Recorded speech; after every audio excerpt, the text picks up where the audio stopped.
Good morning, everyone. Welcome to Barbecue Elevated. My name is Scott, and today we're going to be doing some pulled pork. We're going to show you how to make a really awesome, turn this pork butt here into a really great and awesome piece of meat that you can enjoy that's nice and soft and tender. And we're going to show how some of the things that I do to make it really good. Also, maybe some of the adjustments that I make for the elevation that I'm at. I'm at around 4,400 feet in elevation. It's about 20 degrees outside today, so it's good and cold, but we're going to go ahead and do this and show you some of the things that I've done to have success in my barbecue and making it taste really well and making something that people enjoy. So I hope you guys enjoy as well. So here we have it. Here's our pork butt. For me, I typically try to get one that is this square. It's pretty thick, pretty consistent. I try to get it so that there's just fat all the way across the top. This one has a little bit right here. There's missing the fat, but for what was available at the store, when I bought this yesterday, this was the best one that I could find. I always get bone in. I feel like the bone adds flavor, but it's also a good way at the end to test to make sure that your pork is done to perfection when you can pull the bone out with your feet, with your hands. So we'll go ahead and just cut this thing open. So knife I'm using today is not the sharpest, but not a lot of trimming you got to do with pulled pork. Really, it's just a matter of getting it out of the package, making sure there's no loose ends on it, and seasoning it and then getting it on. Oh, also, always wear gloves, especially when cutting it open. So it's good to be as sanitary as we can. So here it is. Pretty simple, pretty straightforward. Have like a few little loose pieces here. So what I'll do is I'll go ahead, now that I've got this opened up, take this glove off. Got a free hand, it's a clean hand. Grab the knife so we don't get it dirty. Just kind of cut off some of these loose pieces that are just going to burn up in the process of making this anyway, so may as well get it off now and get rid of the piece of meat that I'm probably not going to taste all that great anyways. So now we got this thing ready, we're ready to season it. So for me, I like to just use plain old regular yellow mustard as my something that I put on to help it be sticky and tacky. Doesn't impact the flavor at all. Doesn't take a lot of it. Just rub it on there nice and smooth and lightly coat it. It goes a long way to help keep the rub on. For my rub for pulled pork, I like to just use half salt and half pepper. I mix them together. I like to use the bigger grains just because the more texture you create on the meat, the bigger grains you can create, the more smoke you're going to attract. Smoke is attracted to texture in my experience, and so I use kosher salt and then what's called restaurant grind pepper. You can find them at Costco or Sam's Club, whichever one you prefer. I typically buy them in bulk just because you use a lot of it and it's cheaper.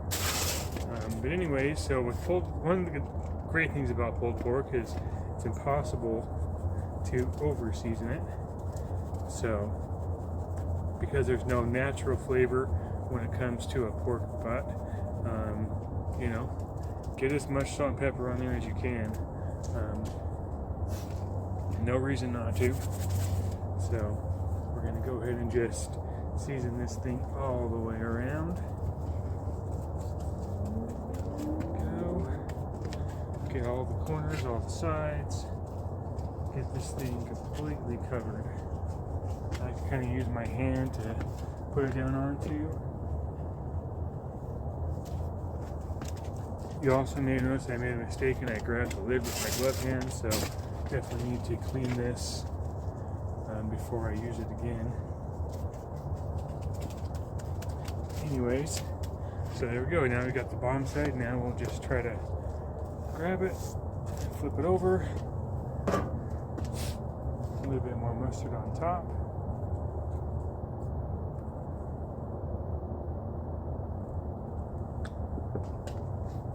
And again, going to season super heavily to spread this mustard out a little bit. Get just a nice light, even coating around it.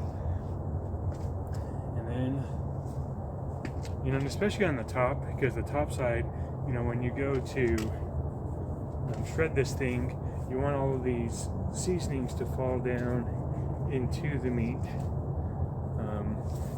when you go to pull it apart. I use tongs, but even if you just use a knife and a fork or whatever you want to use, you want to make it so that when you do it and you push down into this thing, all the seasoning is going to fall down into it from the bark that we're creating.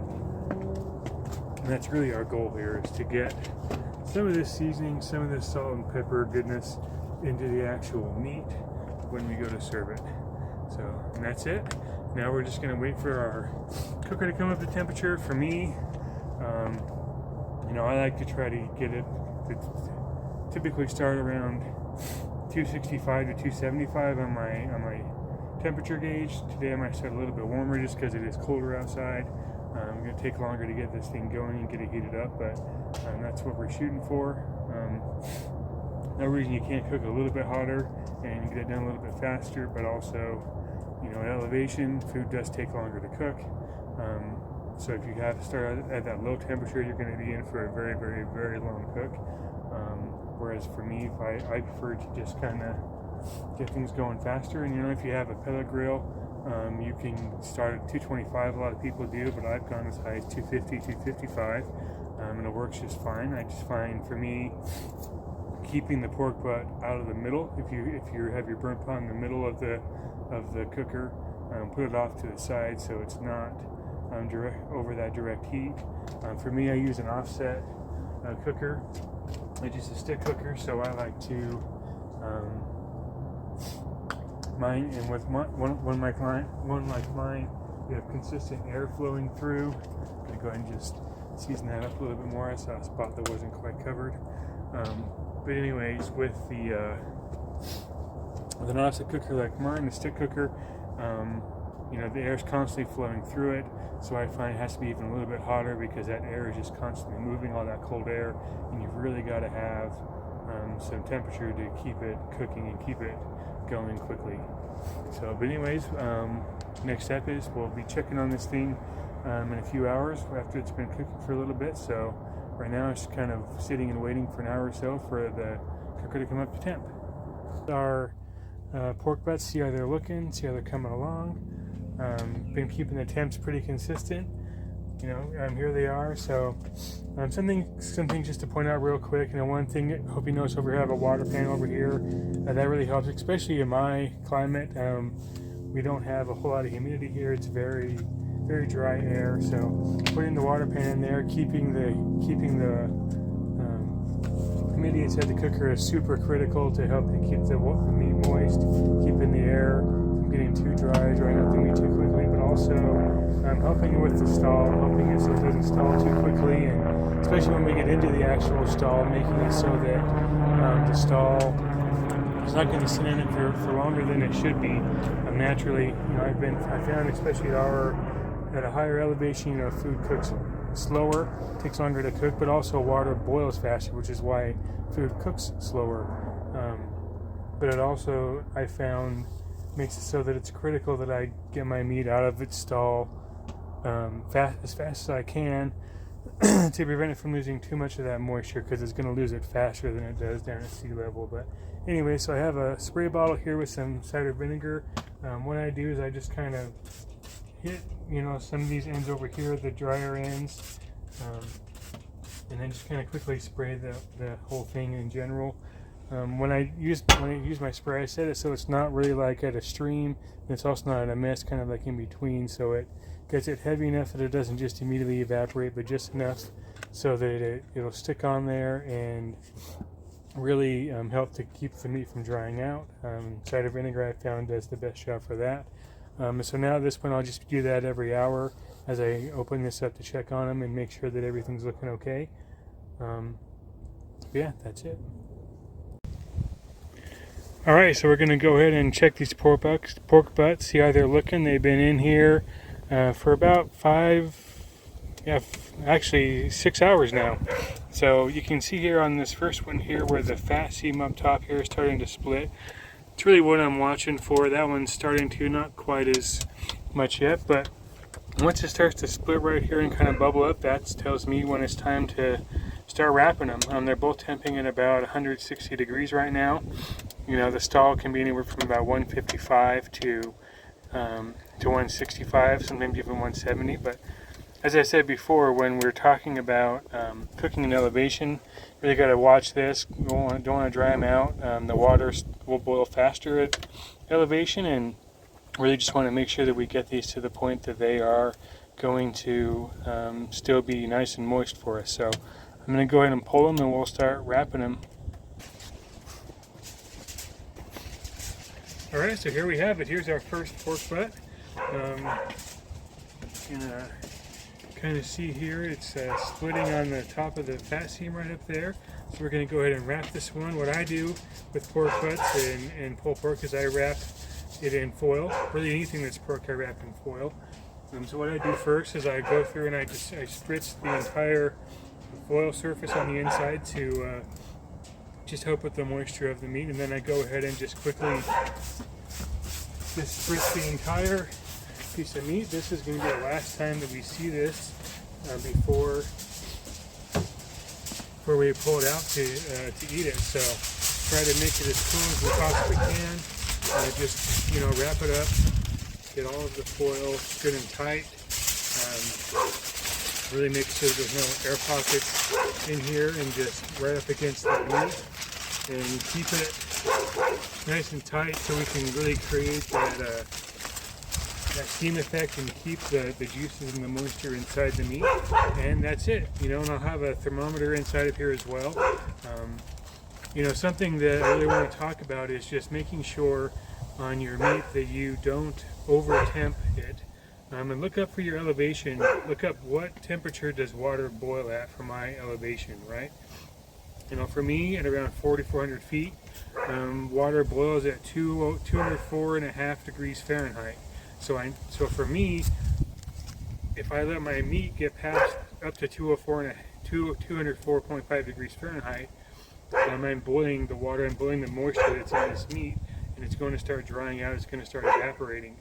So I always make when I have that's the reason why I use my thermometers, is to make sure that I'm not going past that I make sure that I remind myself to check this before I pull it off. Now I'm not going to use temperature to tell me when it's done.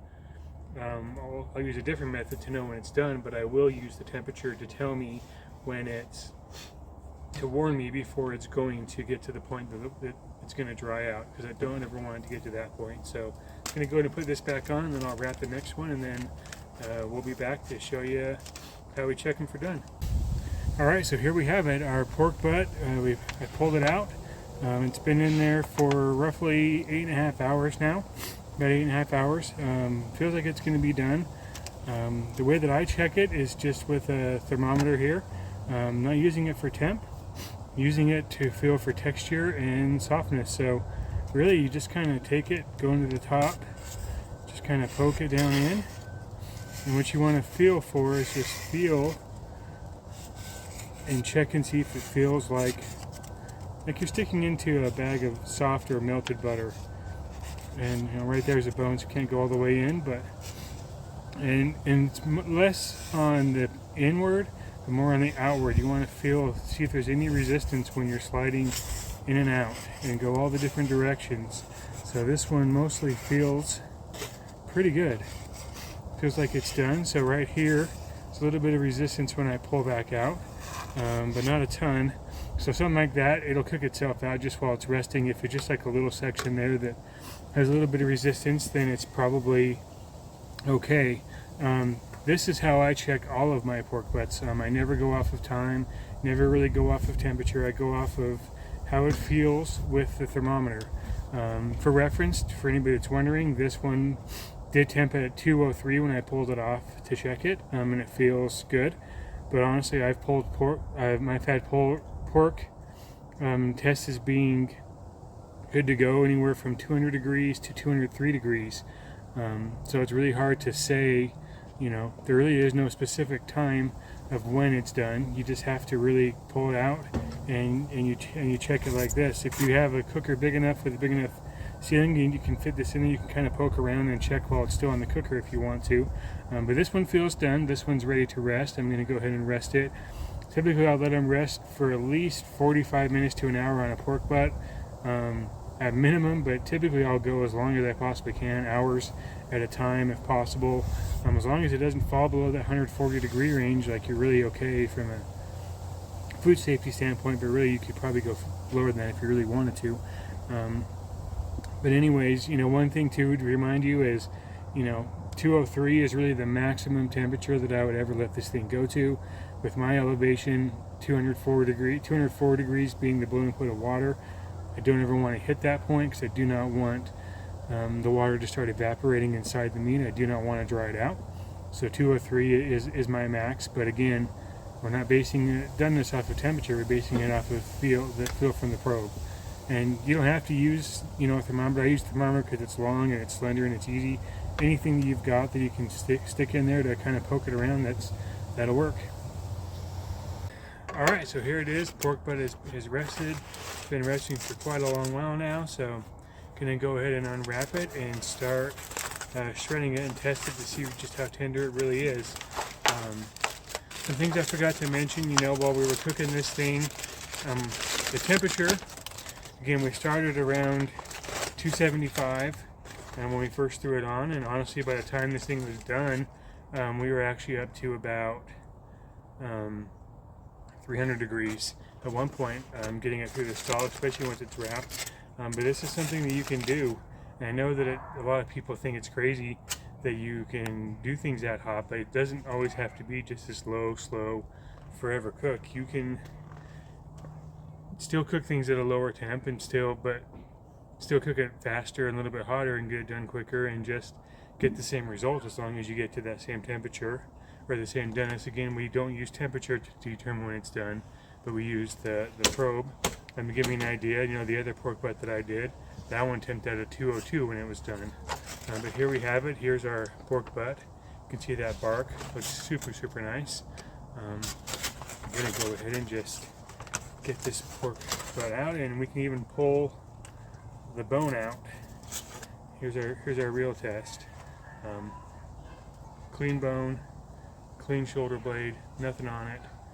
Totally pulled everything off. Pork is done. Pork is tender. Even though we cooked it a little bit hotter, a little bit faster than most people would agree that we should. So I'll try and get this a little bit closer if I can, so you guys can see it. Everything just looks super great on it. Really happy with this. Lots of juices in here. Gonna come out. Got it all over the table. Okay. Gonna get the foil out.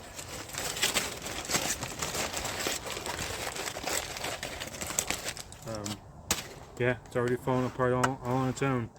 What I use is just these tongs like this here, and you just kind of go in and just start shredding it apart. Pulling it apart with tongs. Sometimes you'll find some larger pieces of fat that you can pull out. Sometimes they're not always in there. Sometimes it renders really well.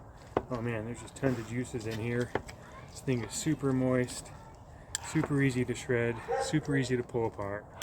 I can already tell it's going to be fantastic. And again, as we kind of break this up and break this down, shred all that bark up, all those seasonings are going to fall into the meat to really help season it, really help it taste good, help it taste great. This thing still has some heat in it, even though it's been sitting for hours, and we let it cool down to about 140. Just super great. The foil really helps it to retain that moisture and that heat and everything else. And plus, when it's cold out, that also helps with the steam as well. But anyways, if you like this video, please like and subscribe, and there's going to be many more to come. Different videos that we're going to show, different techniques, different meats, different ways of doing things, and really help you guys to hopefully enjoy my passion that I've been able to enjoy, and help spread it with others. So just please support us, for me. I'm in my endeavor, and I promise I'll continue to deliver content because this is what I love and this is what I want to do. So till next time, and happy cooking.